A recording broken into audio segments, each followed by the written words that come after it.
Jesus escreveu o evangelista Mateus, no capítulo 6, verso 9. Evangelho de Jesus segundo nos escreveu o evangelista Mateus, no capítulo 6, verso 9. A epígrafe divisória do capítulo é a continuação do Sermão da Montanha: esmolas, oração e jejum.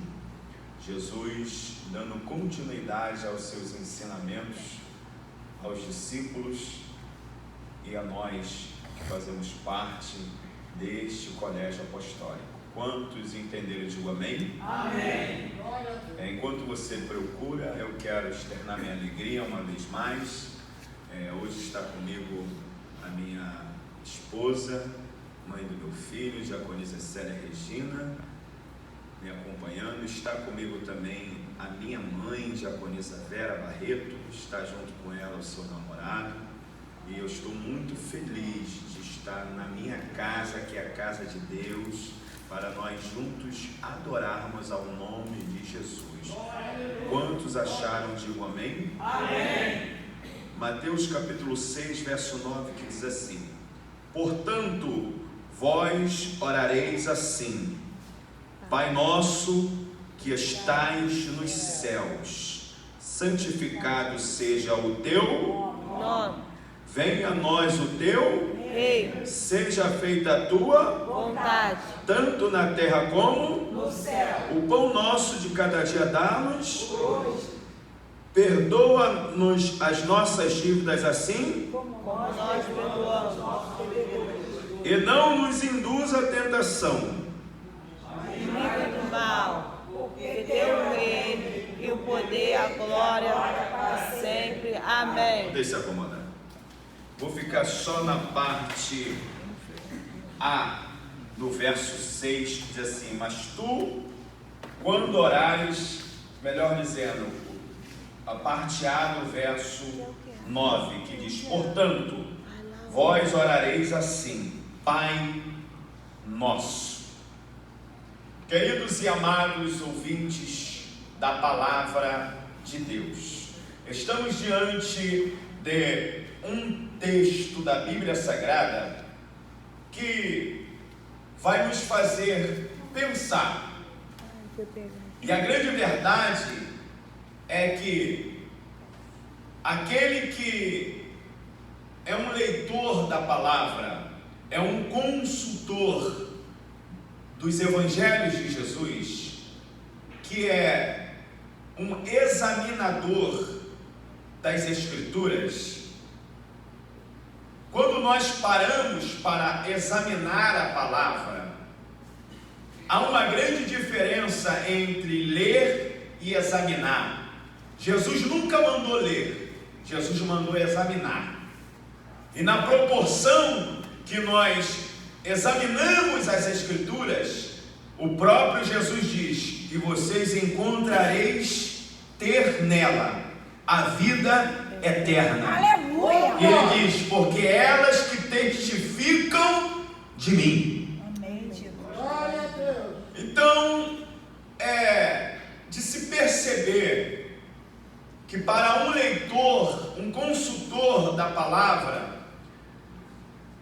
quando a gente para pensar no Deus da Bíblia, algumas coisas ficam muito patentes no segundo processo mental do nosso cérebro, chamado memória, aonde fica os arquivos guardado ali, fica no segundo processo mental do cérebro, chamado memória. Então, algumas coisas ficam bem patentes neste processo cerebral chamado memória.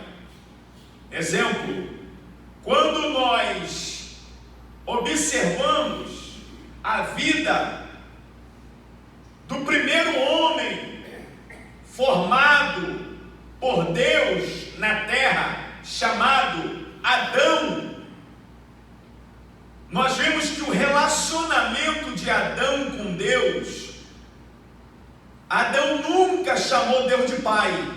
Já percebeu isso? Adão nunca chamou Deus de pai.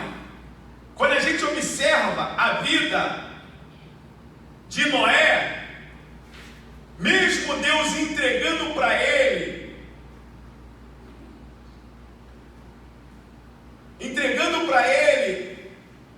toda a arquitetura da arca, nós percebemos que Noé não chama Deus de pai.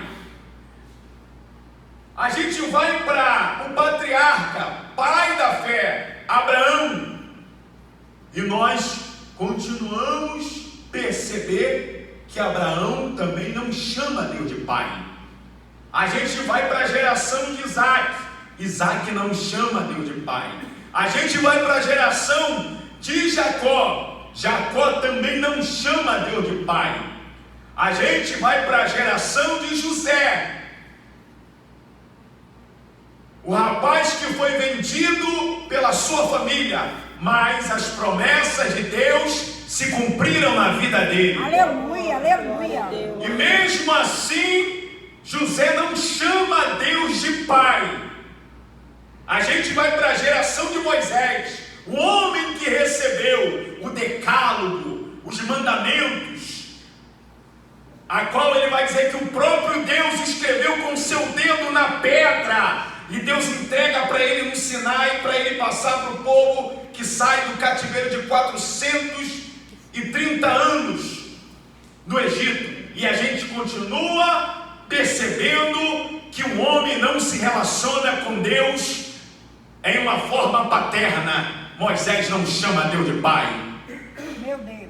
A gente vai mais para frente, encontra um homem segundo o coração de Deus, um homem que com a espada na mão conseguia vencer guerras, um homem que com a harpa, quando dedilhava para adorar, demônios conseguiam sentir a unção de Deus na vida daquele homem, a ponto de Deus dizer que aquele homem era um homem segundo o coração de Deus.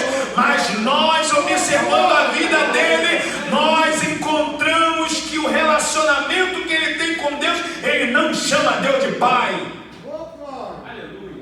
A gente vai para os profetas, e os profetas não se relacionam com Deus conhecendo Deus como pai.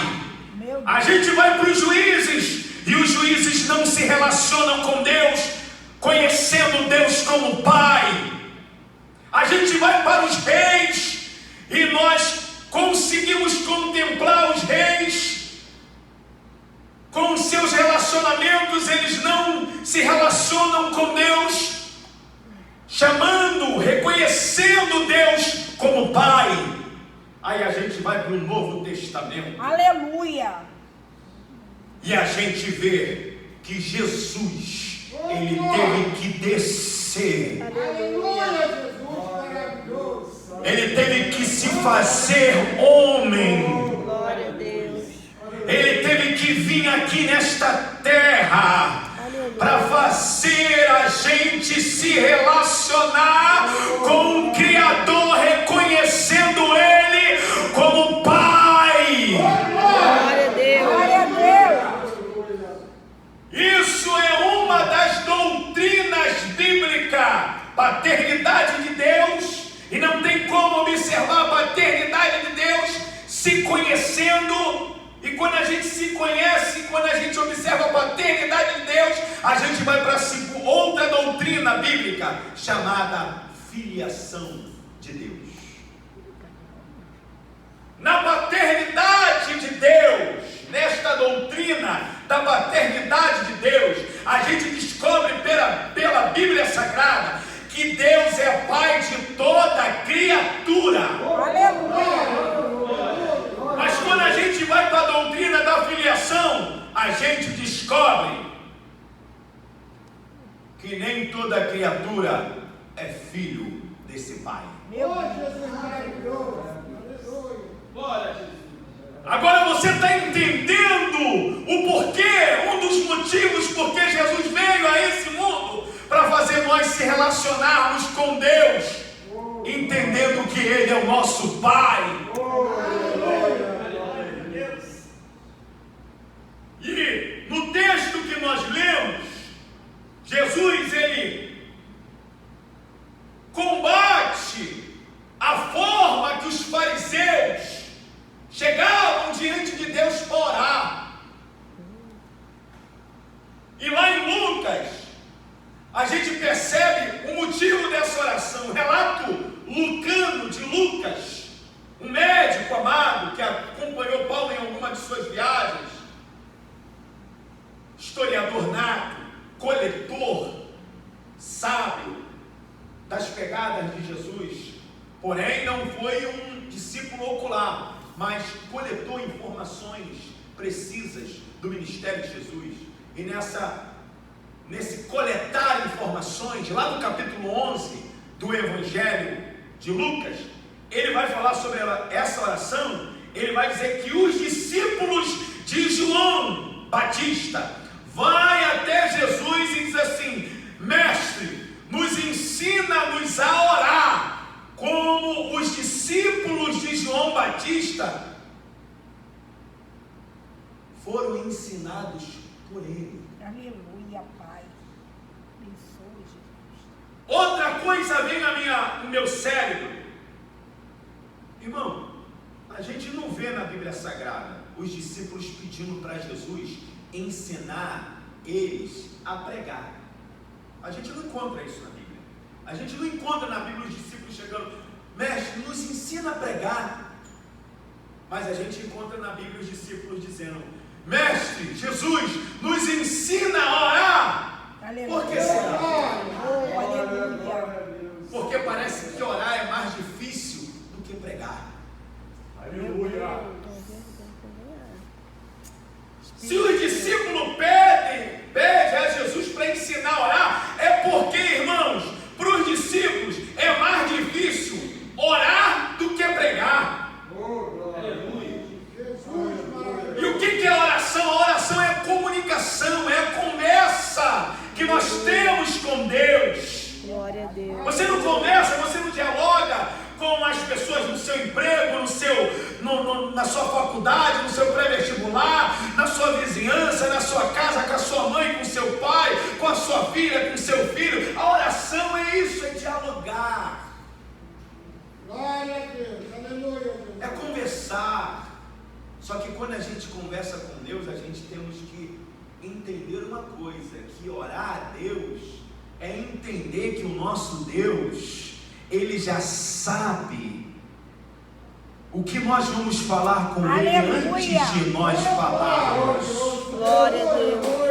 Mas na proporção que a gente vai orando, a gente tem que entender que na oração é melhor ter um coração sincero, sem nenhuma palavra, do que ter muitas palavras, do que um coração sincero. Porque quando Deus ele vai nos olhar, Ele não nos olha só de fora para dentro, Ele começa a nos olhar de dentro para fora.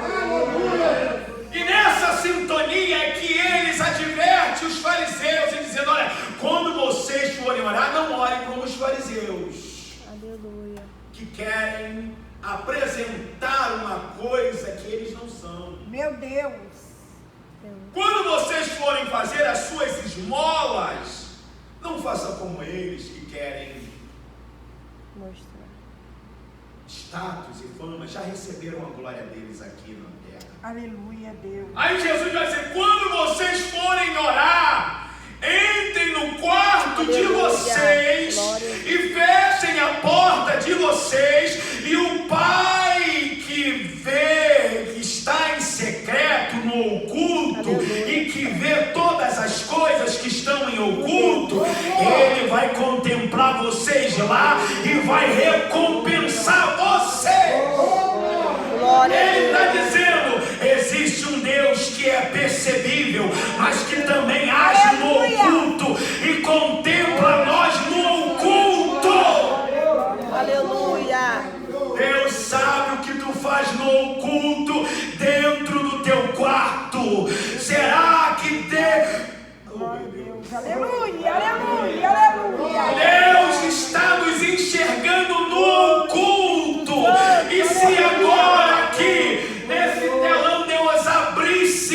que nós fazemos no oculto, será que Ele nos encontraria orando com sinceridade?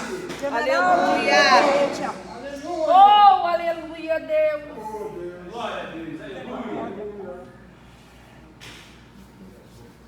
Estava lendo um livro, e no livro o autor estava falando sobre a onisciência de Deus, um Deus que sabe de todas as coisas, antes de todas as coisas chegarem ao nosso conhecimento. E o autor do livro ele estava dizendo assim: nós, em muitas ocasiões, não somos aquilo que fazemos quando todos estão nos enxergando e nos vendo. Nós não somos aquilo que fazemos quando todos estão nos vendo. Não. Em algumas ocasiões, para Deus, nós somos aquilo que fazemos quando ninguém está nos vendo. Aí Jesus está dizendo: quando vocês forem orarem, não precisa alertar. Entra no teu quarto. Aleluia. Fecha a tua porta. Isso fala de intimidade. Glória. Teu Deus que te conhece de dentro para fora, Ele sabe o que se passa na tua intimidade. E Ele vai te recompensar pela sinceridade do teu e do nosso coração. Aleluia. Só que Ele apresenta um Deus que é Pai. E nessa oração Ele começa: Pai nosso, Pai nosso. Aleluia. Glória a Deus. Maravilhoso, Jesus. Pai nosso. Ele apresenta um Deus que é Pai. Se no Antigo Testamento, alguns profetas, alguns juízes, alguns sacerdotes, alguns oráculos de Deus apresentaram Deus como Jeová Jireh, o Senhor que provê, Jeová Rafá, o Senhor que sara, Jeová Shalom, o Senhor que traz a paz, Jeová Nissi, o Senhor que é a bandeira nossa. Aleluia. Oh, Jesus, maravilhoso. Se alguns personagens do Antigo Testamento apresentaram Deus como eu sou o que sou, o imutável, como Deus se comunica com Moisés ali na sarça, que ardia e não se consumia, Jesus no Novo Testamento ele está apresentando Deus como Pai. Glória a Deus. Quando vocês orarem, vocês têm que saber quem é Ele. Ele é Pai. Ele é Pai nosso. Espírito Santo, aleluia. Pai nosso, que estais nos céus. Ele apresenta a quinta pessoa do pronome possessivo: meu, seu, teu, seu, vosso, meu, seu, teu, vosso, nosso. A quinta pessoa do pronome possessivo: nosso. O Pai é nosso. Olha só. Aleluia. O mesmo Pai que é o Pai da Assembleia de Deus Monte Betel, é o mesmo Pai da Assembleia de Deus Rio do Ouro. O mesmo Pai que é o Pai da Assembleia de Deus de Betel, é o Pai da Assembleia de Deus de Madureira. O mesmo Pai que é o Pai da Assembleia de Deus de Madureira, é o Pai da Batista Betânia do Calvário. O mesmo Pai que é o Pai da Batista Betânia do Calvário, é o Pai da Igreja Wesleyana. O mesmo Pai que é o Pai da Wesleyana, Ele continua sendo o Pai de todos aqueles que o reconhecem. Glória a Deus. Glória a Deus. Aleluia. E quando a gente observa essa verdade, a gente consegue entender que a visão paterna desse Deus, a Bíblia nos mostra que Deus ele tem 5 tipos de filhos. Quantos tipos de filho que Deus tem? 5. Quantos tipos de filho que Deus tem? 5. Primeiro tipo de filho que Deus tem: filhos por criação. Jó, capítulo 38, verso 7. Bota no telão, por favor. Jó, capítulo 38, verso 7, para todos acompanharem a leitura. Jó, capítulo 38, verso 7. Filhos por criação. Olha o que diz lá, Jó 38, 7. Quando as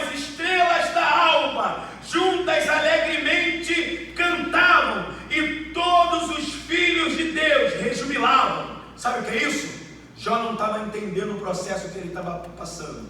Aí todos os amigos falaram, Bildade, Zofar, Eliú, Elifaz, todo mundo falaram. Aí depois que todo mundo falou, aí veio Deus falando, Jó, aonde tu estavas quando eu criei o firmamento da terra?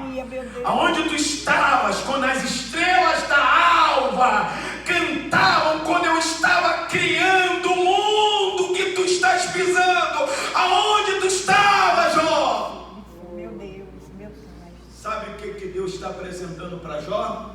Jó, antes do céu e da terra existirem, vou te contar um mistério, não conta para ninguém, guarda para tu. Já existia coisas antes do céu e da terra existiam, os anjos. Os filhos por criação, os anjos. Segundo tipo de filho que Deus tem, filhos por formação. Adão é o filho por formação. Deus formou Adão. Adão é o único homem que não saiu do ventre de uma mulher. Já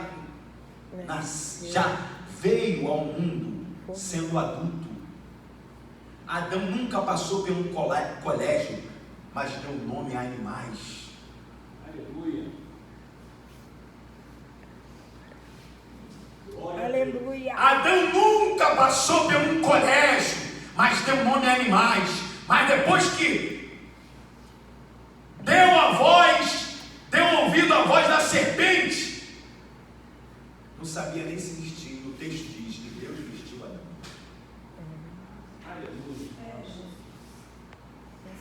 Adão é um filho por formação.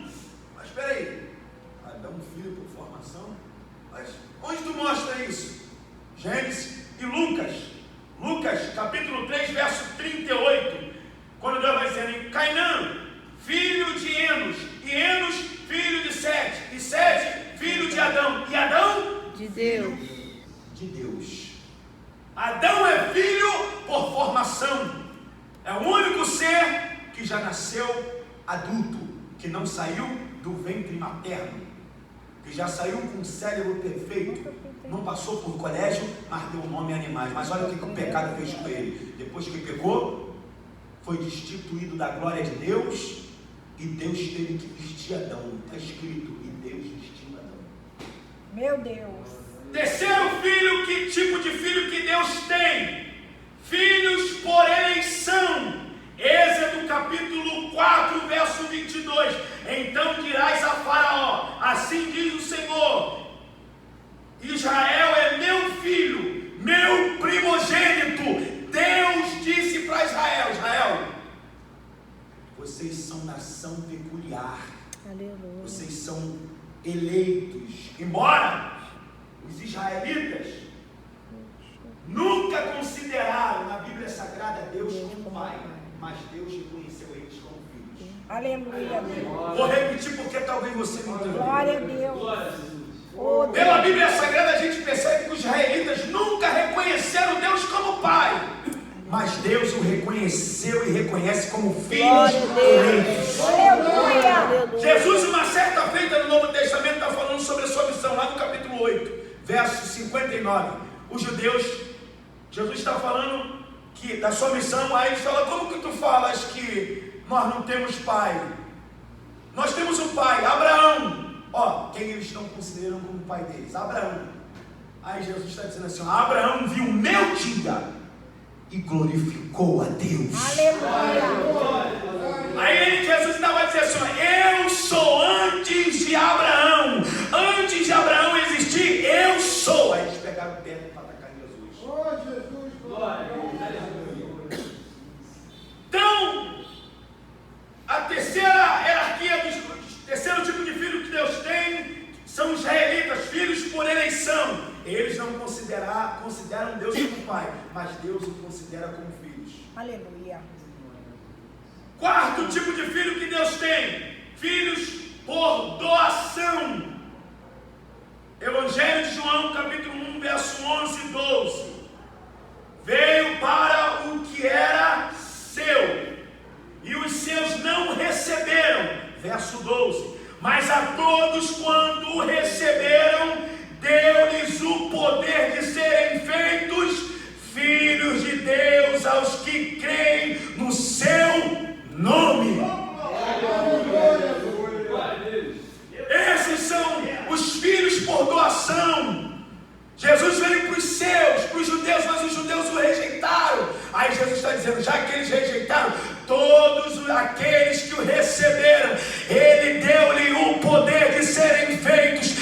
filho de Deus, antes de você receber o poder do Pentecoste para pregar com ousadia, para ganhar alma, Ele já te deu poder de filiação. Tu é filho, tu tem pai. Glória a Deus. Tu tem um pai. E Ele diz aonde está esse pai. Esse pai está no céu. Ele está acima do céu estelar. Ele está acima do céu atmosférico. Aonde Ele está? No céu que o apóstolo Paulo viu.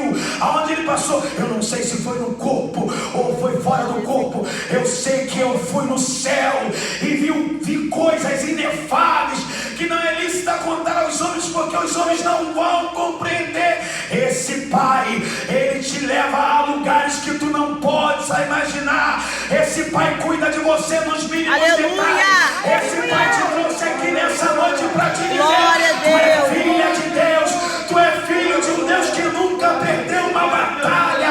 Aleluia. Tu é filho de um Deus que não precisa levantar do trono para fazer você entender que nem vencedor nós somos mais do que vencedores.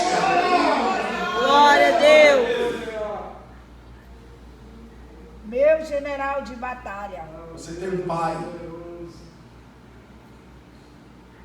Quando que eu entendi isso, irmão? Eu passei já entendi isso há muito tempo, mas eu tirei essa mensagem. Hoje, eu estava com meu documento na mão, minha identidade, meu RG. E estava lá, tem a filiação, não tem? Na identidade, o nome do pai. Aí está lá, o nome todo da minha mãe.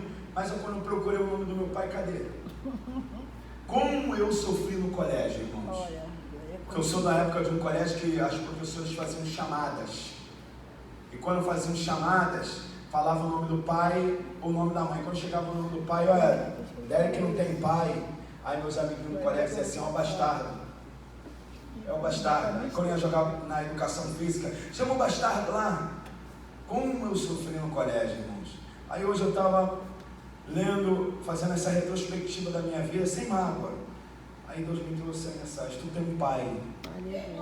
Tu tem um pai. Teu pai, ele nunca perdeu uma batalha. Ele contempla todos, ele contempla o mundo de dentro para fora. É por isso que eu digo para você, sem medo de falhar aqui e errar nas minhas palavras. Nós viemos aqui nesta noite, mas o nosso Pai que está no céu, Ele sabe o que se passa dentro da tua casa. Ele sabe como é que está a tua família. Ele sabe do teu sonho. Ele sabe das tuas necessidades. Ele sabe o que se passa na tua alma. Ele sabe qual é o propósito porque nós estamos aqui nessa noite. Glória a Deus. General de batalha. Então, quando a gente observa a doutrina da paternidade de Deus, na Bíblia a gente descobre que Deus é pai de toda criatura. Mas quando a gente observa a doutrina da filiação, a gente percebe e consegue entender pelas Escrituras que esse pai tem algumas criaturas neste mundo que não são filho dele. Verdade, pai. Meu general de batalha. Aí quando a gente vê aqui o texto que a gente lemos, nos filhos por adoção, Jesus vindo para os seus, Evangelho de João 1:12, mas a todos quanto receberam, deu-lhes o poder de serem feitos filhos de Deus, aos que creem no seu nome. Tem que crer no nome de Jesus. Para fazer parte da família de Deus, tem que crer em Jesus Cristo.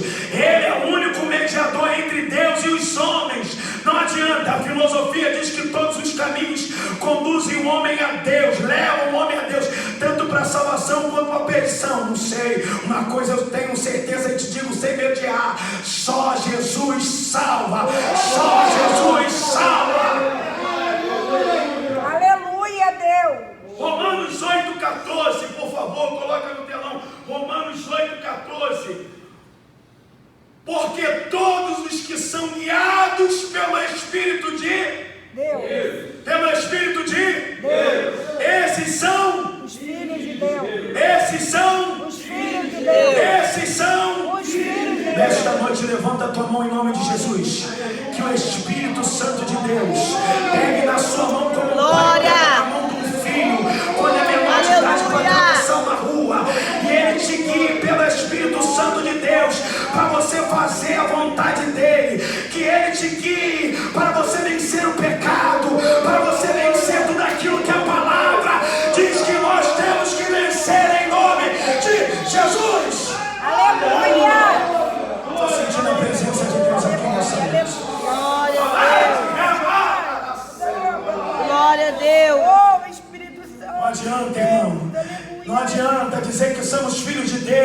mas o que está prevalecendo na nossa vida ou na vida de alguém que está aqui nessa noite, as suas próprias vontades. Se você está querendo seguir as suas próprias vontades, sabendo que a vontade de Deus para a tua vida não é essa, você pode ser filho da tua mãe que escreveu o teu documento, mas filho de Deus tu não é. Porque está escrito, é a palavra, porque todos que são guiados pelo Espírito de Deus, esses são filhos de Deus. Para ser filho de Deus tem que ser guiado pelo Espírito Santo. Tem que ser guiado pelo Espírito Santo. Ser guiado pelo Espírito Santo não é ser guiado pela carne. Ser guiado pelo Espírito Santo não é ser guiado pelas suas vontades próprias. Ser guiado pelo Espírito Santo de Deus. Aleluia, Deus. É ter intimidade com Deus. Ser guiado pelo Espírito de Deus é se sujeitar à vontade de Deus. Na oração que ele nos ensina, ele diz: venha o teu, seja feita a tua, assim na como no céu. Aleluia.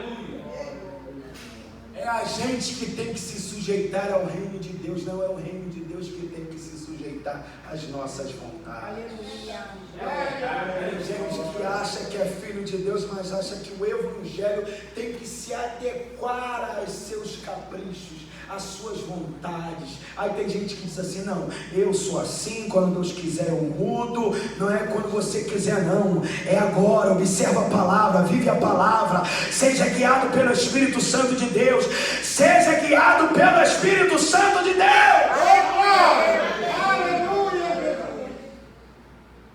Filhos por adoção são aqueles que creem no nome de Jesus e se sujeitam ao Espírito Santo para nos guiar, para fazer a vontade de Deus. Essa ideia é tão profunda que Jesus diz, ele não obriga ninguém, ele diz: quem quiser vir após mim, negue-se a si mesmo. Não podemos chegar diante de Jesus cheio do nosso eu. Não, eu estou aqui, mas tem que ser não. Para o Espírito Santo de Deus habitar na minha vida, na tua vida, nós temos que se esvaziar do nosso ego, da nossa justiça própria, chegar diante de Deus vazio e entender o que Ele diz. Olha só: quem quiser vir após mim, negue-se a si mesmo, tome a sua cruz e siga. Nós temos que entender que somos salvos não pela cruz que carregamos, mas pela cruz que Jesus carregou por nós. Glória a Deus. O quinto tipo de filho que Deus tem para terminar é filho por geração. Quem é ele? O filho por geração, a qual Joel diz que ele é o desejado das nações. As nações desejam ele. Aleluia. Filho por geração. Salmo 2, número 7. Salmo 2, número 7, por favor. Olha o que diz: proclamarei o decreto, o Senhor me disse: tu és meu filho. Tu és meu filho. Eu hoje te gerei. Aleluia. A primeira pessoa do pronome possessivo: meu, seu, teu, vosso, nosso. Lá na oração, ele usa a quinta pessoa do pronome possessivo, mas para declarar que Jesus é o filho por geração, ele usa a primeira pessoa do pronome possessivo: meu. Proclamarei o decreto, o Senhor me disse: tu és meu filho. O próprio Deus já tinha falado e alguém disse: ó, vou proclamar para quem não sabe saber, vou dizer para quem não sabe saber, que o desejado das nações, ele tem um pai e ele é filho por geração, e ele vai dizer: tu és meu filho, eu hoje te gerei. Jesus foi gerado por Deus. Jesus é o filho por geração. Ele foi gerado por Atos 13:33, por favor. Atos 13:33. Como também está escrito no Salmo 2: meu filho, és tu, hoje te gerei. Aleluia. Você lembra quando o anjo Gabriel falou para Maria: tu és bem-aventurada entre as mulheres, porque o que há já está no teu ventre. Não é de carne e nem não é de carne nem de sangue. Não é de carne nem mas é do Espírito do teu Pai. Ele se chamará Emanuel, que traduzido é Deus conosco. O nome dele se chamará Jesus, o Salvador da humanidade. Aleluia. Grande e poderoso és tu. Lá em Gênesis, Jesus, ele é conhecido como a semente da mulher. Ele é conhecido como a semente da mulher. Tá baixo, a semente da Mulher. Todos nós que nascemos, somos resultado de um amor do nosso pai com a nossa mãe. Mas Jesus é diferenciado. Nós somos, pela biologia, semente do homem dentro da mulher. Mas Jesus é diferenciado. A Bíblia diz que ele é a semente da mulher. Pegou? Deu para entender? Jesus é a semente da mulher e não a semente do homem. Glória a Deus. Aleluia. Deu para você entender? Jesus, olha para cá. Jesus, como homem, ele teve mãe, Maria, mas não teve pai. Mas como Deus, Jesus teve pai quando ele está sendo batizado por João. A atuação tríplice, Jesus, Salvador. A primeira e única apresentação do Espírito Santo em forma corpórea, como uma pomba branca, sobrevoando Jesus no batismo dele, e a voz bradando do céu, dizendo: esse é o meu Filho amado, em quem a minha alma tem prazer. Aleluia! Então, como homem, Jesus, ele teve mãe, mas não teve. Como homem, Jesus teve mãe, mas não teve pai. Mas como Deus, ele teve pai, mas não teve mãe. Como homem, ele teve fome. Vistou uma figueira, ela era bonita, tinha folhas, mas não dava fruto. Mas como Deus, ele disse: eu sou o pão da vida, quem comer desse pão nunca mais terá fome. Como homem, ele teve sede. Quando está sendo crucificado, ele deram vinagre. Mas como Deus, ele diz: quem beber dessa água nunca mais terá sede. Como homem, ele chega em Jerusalém, chora e diz: Jerusalém, Jerusalém, terra que mata profeta. Ele chega no túmulo de Lázaro e chora. Mas como Deus, ele diz: bem-aventurados que choram, porque serão consolados. Espírito de Deus. Jesus é o Filho por geração. E aqui na leitura que nós lemos sobre Jesus ensinando os discípulos como tem que orar, Jesus, ele quer fazer os discípulos se relacionar com Deus, o Criador de todas as coisas, fazendo os discípulos entenderem: vocês têm que saber quem vocês são.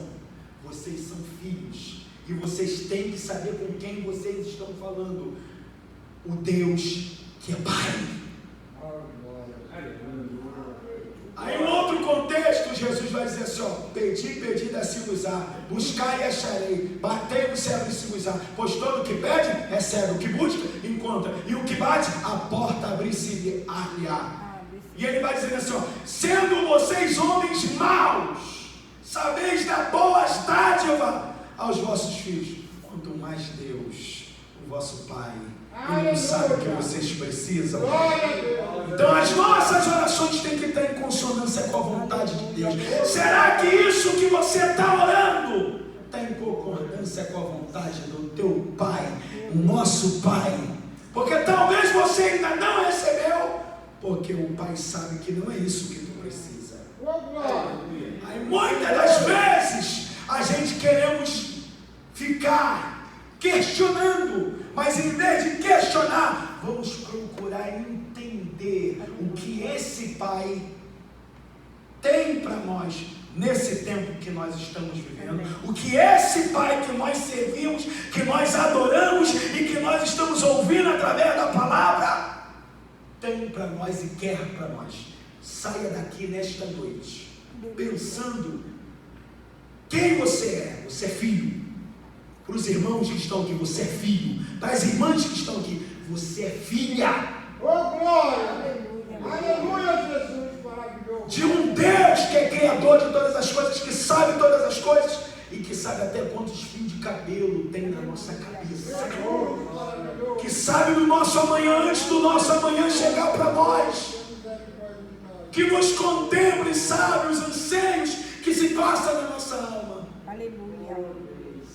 Então saia daqui hoje entendendo quem você é, quem o seu Deus é, o que Deus pode fazer por você e qual é o tempo que vocês estão vivendo na presença de Deus. Porque quando nós sabemos qual é o tempo que nós estamos vivendo na presença de Deus, nós não ficamos frustrados. Quantos filhos e filhas frustrados? Está achando que está frustrado com Deus, mas nem quando está frustrado com as suas próprias expectativas. Porque o Evangelho não nos promete riqueza. O Evangelho nos promete salvação em Cristo Jesus. Termino com isso daqui. Os viciados em felicidades. Eu disse os viciados em felicidades não suportarão o genuíno Evangelho de Jesus Cristo. Porque o genuíno Evangelho de Jesus é combate, é luta, é saber quem somos, para onde vamos e o que estamos fazendo aqui, e a oportunidade que Ele está nos dando enquanto estamos em vida. Então vamos servir a Deus com entendimento e inteligência. Que Deus abençoe a todos em nome de Jesus. Glória a Deus. Glória a Deus. Glória a Deus. Aleluia.